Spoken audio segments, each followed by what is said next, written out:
My pronouns are he, all he. Cool. I have to correct Daddy every day. I'm in pest control, so I service residential and commercial pest control. The Bug Lads. We changed it from the original name, and it works.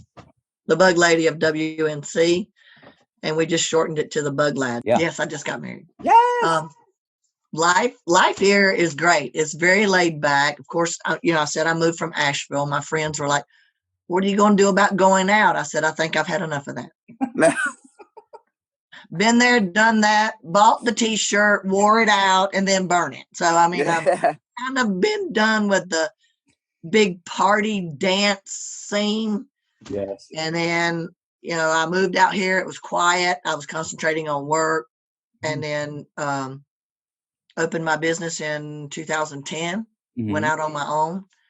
And it's just been smooth sailing. I mean, I can't say smooth sailing. It was great until I changed. And I started losing a few customers, and I was like, they didn't really care at all. So I was like, I knew I was going to lose some, but it didn't matter to me. I gained others along the way because a lot of my business is word of mouth because they know I can get to them pretty quick. But I haven't, people look at me and say, why did you do that here? I was like, I own a business here. Where am I going? I mean, I've just established my business here, and you want me to move to change? No. Why don't you move to change? I started tea in 17. November of 17. Yeah. Okay. I only correct him on the name or the pronoun. I don't do both because that's just overwhelming him. He's 80 plus years old. Wow. Yeah. And he's a little old fart. I mean, he is very set in his ways, and he was not real happy when I said I wanted to change my name. Of course, that's how I started. And then he didn't realize I was changing everything.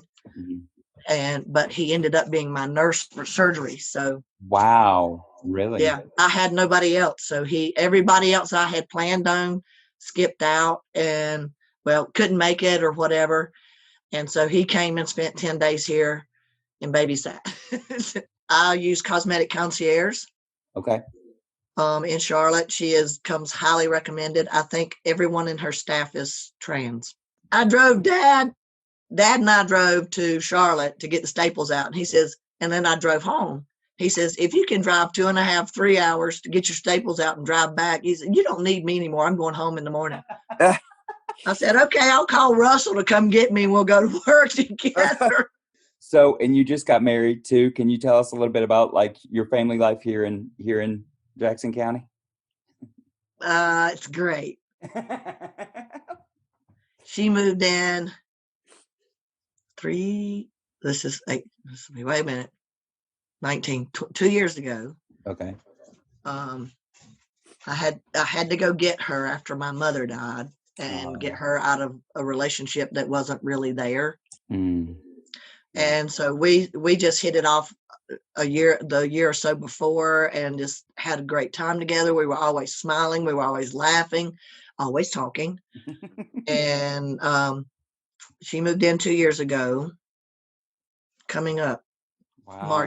March something, but the end of this month, be 2 years. That's great. And she had everything ready for that wedding. So we used everything for this wedding.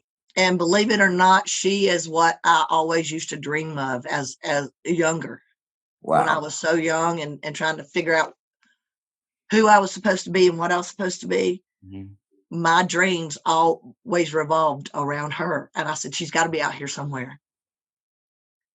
I don't force myself on anybody, and I don't expect anybody to force their opinions on me. So I don't force my opinions or my lifestyle.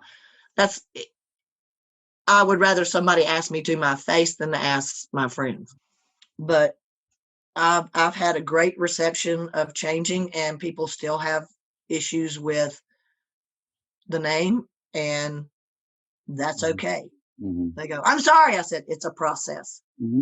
It's not an overnight thing, especially when I've been here working out here for 17 years. Wow. And then change automatically and go, hey, you got to call me somebody else now. Mm-hmm. Yeah. So it's like introducing a new employee, and they're like, I don't like this employee. Maybe I do. I'm not sure. Then you get those that go, no, I don't like this employee. I don't want you here anymore. I was like, fine. Use the services you have at school to help you through coming out. I went to a very private college, and I did not come out till college. Mm-hmm. And I knew nothing about the services at college, nothing. And I am pretty sure in that day and age, they didn't have any idea what they were going to do with me if I did go to them. Mm-hmm. Because at first I thought I was being gay, and then I was like, I'm still not happy in that body, in that connotation. And actually, it took somebody at Western. I said, if this kid can do this, I can do this. Wow. I don't care about the age difference or anything like that. But I said, if somebody can do that in college, I can do it. And that's pretty much, I set my mind to it, called my doctor. I said, this is what I want to do. She goes, okay, let's get some blood work. Let's get you started. Once you find what you really were supposed to do, it really does fall into place. And that was, even losing the customers. My therapist says, so what if you do? What are you scared of? Your biggest step, you've already overcome that fear, taking that big step. So there can't be anything worse than that. There's really not. I mean, people are going to come and go in your life, and the whole time, and you'll just see who sticks around. So, Dad still has a hard time. He's 86. Come on. Yeah. Yeah. So that's going to be a hard change for him. Just live your dream. Live your dream. It just falls through. I mean, it just flows after that.